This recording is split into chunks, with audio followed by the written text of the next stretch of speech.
The kids round here needed somewhere to go. No children are born bad. It's grown-ups that make them evil.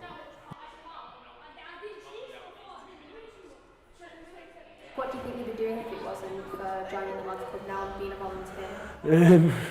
I don't know. I'll be sat at home, bored, or knocking about on the streets if I didn't come to Lads Club. Who's in these gloves?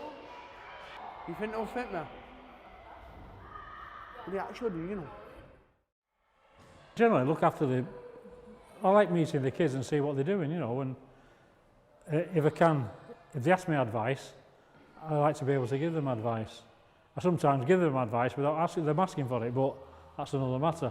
I started volunteering for the club about 40 years ago, and I started searching the archives.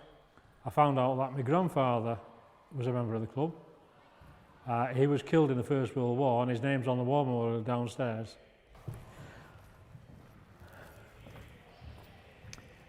Anthony Ball is my son, Anthony.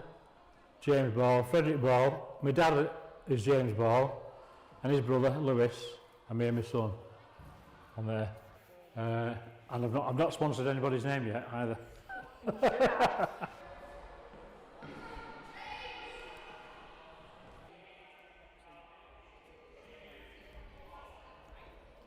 It's important that I'm part of the history because I'm now a household name in this club.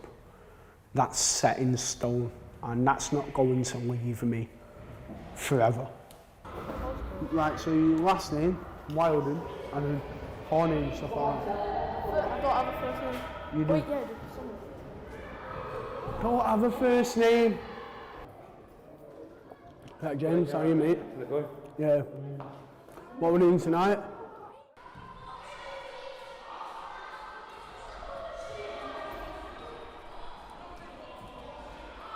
The club was built in early 1900s, and it was built by these two brothers, James Grimble Groves and William Grimble Groves.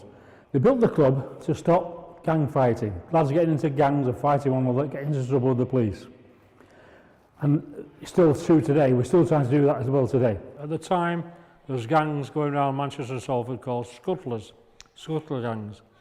And they had a distinctive uniform like heavy hobnail boots, broad leather belts, and they seem to wear scarves like the Burberry scarf, something like that, like a Scotch plaid.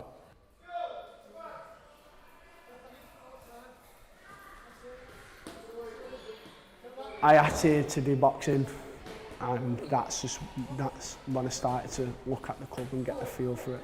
So boxing was my main thing, and boxing is what I stuck to all these years.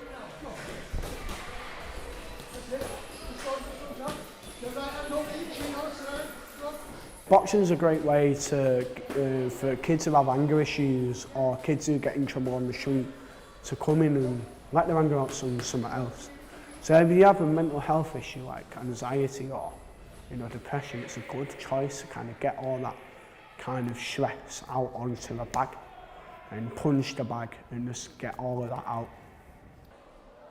Thankfully, since lockdown finished, and we've got back into bringing the boys into the club and the girls, we've got a lot more volunteers, younger, and more in tune with the young kids. So there's a volunteer called Brian Ball. He gives you that kind of, he tells you stuff, how to act in a way that you wouldn't know as a teenager. And he kind of brings you up with more respect and more manners.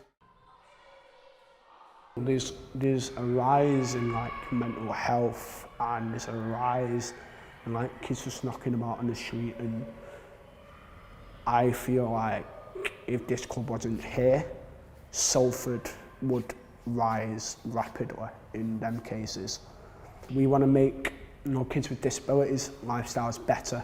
We want to get them supported. We want to get kids who are having trouble at home supported. We want to get kids who are knocking about on the street, teenagers supported.